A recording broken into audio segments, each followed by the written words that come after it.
I honestly, for a little nanosecond this afternoon, thought that today might be the day I get to play with the DVD ripping. Hasn't quite gone to plan. If I start doing it now, I know I'll be here late. So I'm probably going to park that. It got very near. I think I'm going to look at Audio Hijack. I haven't checked them out, and I really, all of your help's been brilliant. And I know there's the MKV, was it? I've got it written down, but I know there's a number of apps. But I've used Audio Hijack in the past, and I just bet that they're gonna have an app. It'll be a pay for, but I'm so desperate to try it. I'm gagging to try it. So I thought I got that close this afternoon. The reason it didn't happen was Ugreen came back with a couple of alterations on the script. Nothing major, but I've been an absolute numpty in nailing the delivery. So in essence, it was probably only about a minute and a half or 2 minutes I needed to re-record. But by the time I wrote it and then I sent it off to her and she came back, oh, there's two things you've missed.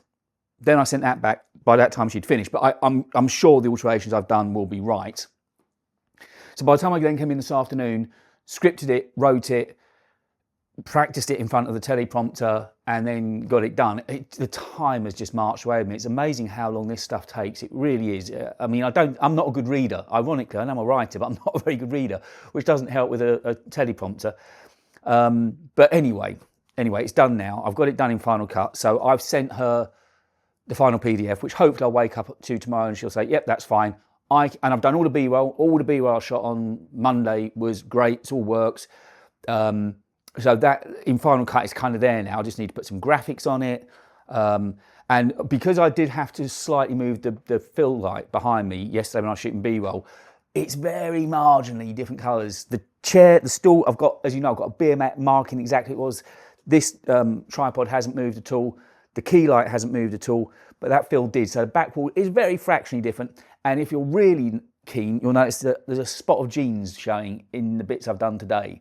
But what I've tried to do, A, it's covered up by a lot of B-roll, and where it transitions between Sunday's recording and today's recording, I'll just put some B-roll over that cut, because honestly, even my mind can't see it. I'm giving you clues to look at now, you'll be looking for it. But you're friends, so I don't mind telling you that.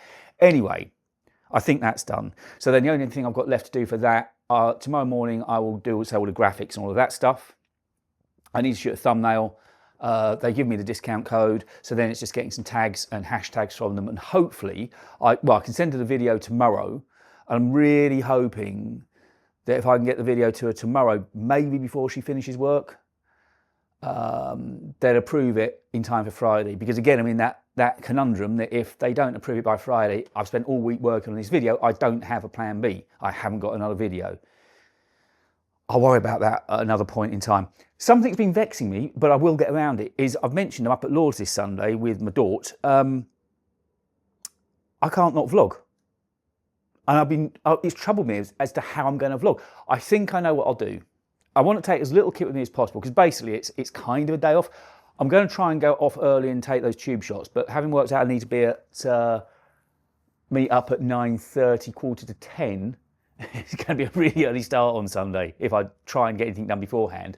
But what I'm going to do is take this mic with me, take the phone with me, take the little tripod I've got, the little tabletop tripod I've got, the new one, that's it. Find somewhere at Lord's to record it. I can record it directly into the phone, and hopefully I can use the video on the phone to upload to YouTube. There won't be any edits, there won't be anything on it, but I will vlog. I had thought about doing live even, but I'll try to record it. I've seemed to recall, because obviously Lord's, there'll be so many people trying to get on the network there, I would have thought 5G would be crashed. So what I'll try and do is record it and then upload it later on away from Lord's. Maybe my favourite spot upstairs at Waterloo, who knows? But it's crazy. This thing's got to me now. Now, talking of daily vlogging, I don't know if you saw, I heard over the weekend that the Vergecast are now going 5 days a week. I don't think I'll invest in it 5 days a week. I didn't used to invest in it 2 days a week. It was always the Friday one with David and Neeli. And I'm not sure if you know, but when I was over at CES this year, I went to see them record their podcast. It was an old bowling alley that I was at. And I watched David's, I love David a lot. The only thing with David, he's a reporter by trade. The only thing with David, and he's really good at what he does, the like bomb. Oh, is it just me? Is it just me? The like bomb. It really gets under my skin. Anyway, he had Casey on last night, and they were talking about the art of daily vlogging. And it was really interesting. A lot of what he was saying, I agree with, but I agree with my detriment. Like, here's the thing. He is one of those genius. He can look at something and can make it different, can make it better, can make it unique because he's a genius.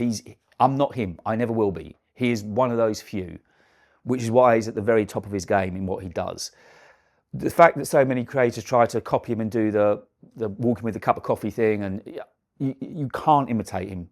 He's just another level.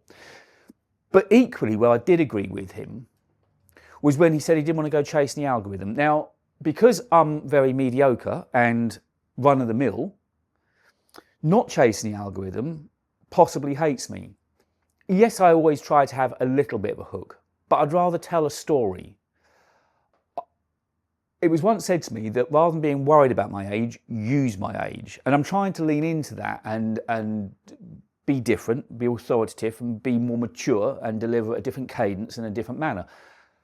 I don't do clickbait. I never will do. And I don't do shock and awe, not my style. I don't very often get into rumours because, again, that's not my thing. I'd rather create a little piece of art. I don't mean that to sound too pretentious, but the reason I wanted to start going to London to shoot, apart from proving to myself that I could do it, was that I found it was getting boring sitting in the same place week after week after week, saying the same story. There's a brilliant capital city an hour away from me. Why not go and make use of it? Why not show it off? Why not tell stories in the city?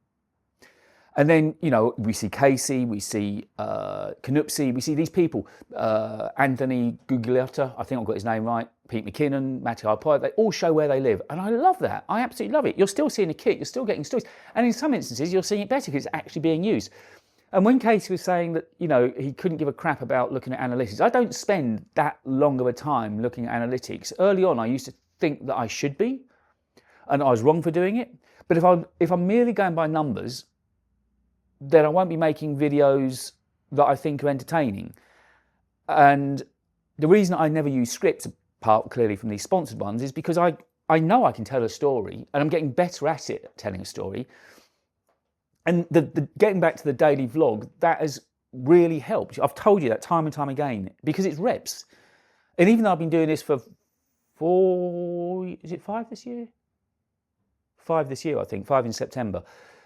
I don't know if I was just slow at getting my feet under the table, but the more time you spend sitting in front of a bit of glass, that easier you find it, the more relaxed you become. And I can feel that some of my humour's coming out, and I can feel that some of my character's coming out, and it wasn't before. And so I can absolutely understand what he said, that I don't want to just be a statistic sheet.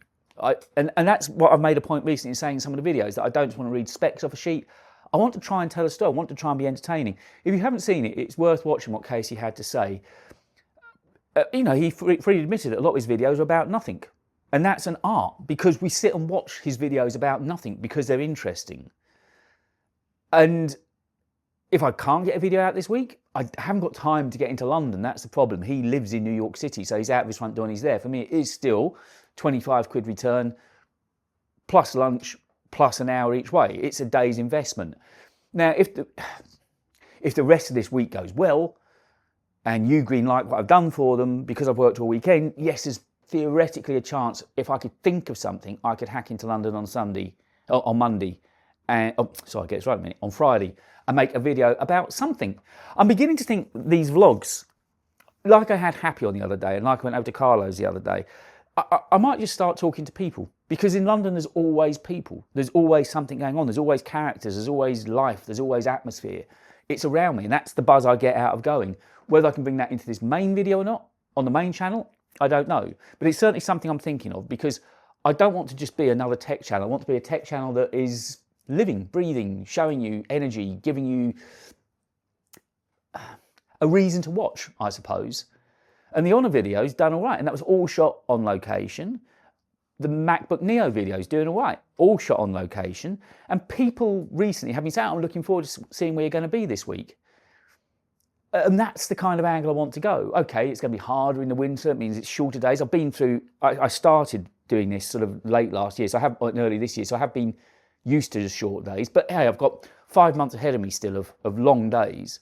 and I want to make the most of that. So it's just really interesting hearing him talk about the daily vlog thing, and the fact that it's got into my ether that, you know, here's me almost taking a day off on Sunday, but I'm immediately thinking, how can I get the vlog up? It gets in, and you know, he was saying his were more arty. I mean, you tell me, I haven't really got time to sit and make loads of edits on these and be really clever with these. The main thing is that, you know, I'm going to talk about something every day. And I've said to you before, I think my life and days are really boring. And yet here I am, probably 10 minutes in.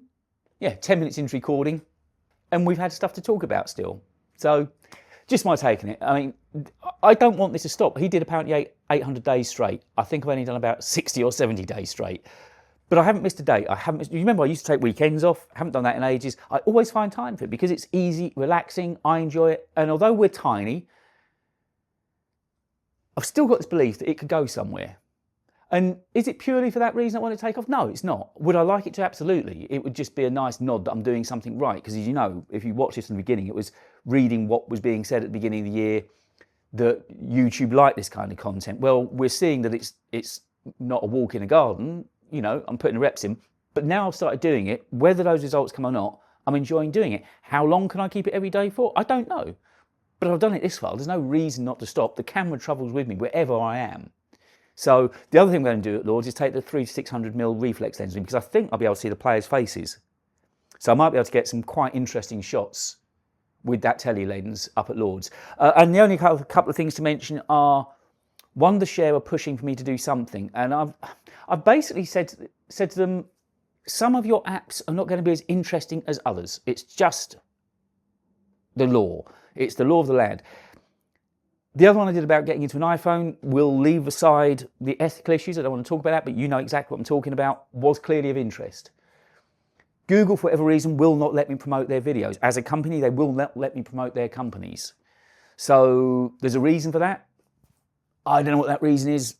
We can all take our guesses, but I've done all I can do. She liked the video, I liked the video. I think we just got to let it park and just let it be. It was a good video, and if people want to see how to reclaim lost iCloud data, and which, let's face it, is quite niche, it's there. It might do well over time. It might be an evergreen that takes off. My AirPods Pro video that I made years ago is absolutely awful. I think it's approaching 500,000 as a short, 350, 400,000. It's still one of my top 3 videos every single week. And it was awful. I don't even remember if there was some earwax on one of the AirPods. It was really awful. And yet there you go, it just seems to have popped. So that's that. And I think from our mystery sponsor, it looks to me as if they've paid the first of the money. I'm sure I saw it in the bank when I was doing my bank recs today, in my accounting. They haven't been back in touch with me, which is interesting. Because I sent them an email last night saying, say no money. And I would have thought they would have said, oh, we paid it. Well, it is there now. I'm going to play the blinking game, I think. Wait for them to say to me, we've paid it. Oh, yes, so you have. Right, I'll get them making the shorts. Part of me was thinking, because of the way they treated me, should I just take that money and bin them off and not do the rest? Does that then make me as bad as them? Because I made a promise and I don't generally go back on business promises. So I think I probably will do it. And let's face it, at the end of the day, it will be some more money in. And clearly I need more money with what's going on with the rent and the mortgage and so on. So perhaps I'm going to have to swallow pride. And it is ethically probably the right thing to do. But I'm not putting it a priority. This week I didn't get a short out on the main channel because I was working so hard on other stuff. I will do their short. I mean, that's what might screw up going into London on Friday, because potentially I might have to sit here and record a couple of shorts of them, which, as you know, is not something I want to do, but I kind of have to do it. So, yeah, I'll wait for them to contact me though and say we paid you, because I'm not going to go chasing. They've pissed me off. So I will do what I've said I will do. And if they start arsing around with the approval on the shorts, then that's where we might have a falling out. It's that you didn't ask for any shorts, you've got your shorts, you've got your 1,000 views on the main video, we're done. And somebody else just come through to me, slightly suspicious. It was some sort of AI thing. Sent them a rate card, sent the normal blurb I got with rates and so on. I've got a paragraph saved. And they immediately came back and said they're interested, without haggling, which makes me a little bit suspicious. So I need to look in more depth closely tomorrow morning to who the company is, what they do exactly. They've asked for how their payment, it just seemed a bit too easy initially, and that always makes me wary. And with Joy Room, that's sort of on a semi-hold now. They're going to talk about budgets and so on. I'm not going to reduce it any further. They know I can make good quality content. You get what you pay for. I've got to put some value on what I do, right? You know, so it's a shame. I honestly thought because we had history, we worked well together, they like working with me, I like working with them. The fact I held the same price, then to come in at 50%, that was a kick I didn't need. But anyway, there you go. That's another day when I didn't have anything to talk about, and we've ended up talking for 15 minutes. I do apologise for taking up so much of your time. Thank you, everybody. I can't wait to find the time to play with DVDs. I want to do that so badly, so badly. Tonight's not the night, no, it's 7:30. I need to get this done, uploaded, and then get out the door. Anyway, I'll be back with nothing to talk about tomorrow for another 15 minutes, I dare say. Go and watch that Casey video with David Pearso on Vergecast, and let me know if you're going to invest in listening to them 5 days a week. I'll be interested in your take on that. But daily vlogging, for me here, it's staying. I'll speak to you tomorrow.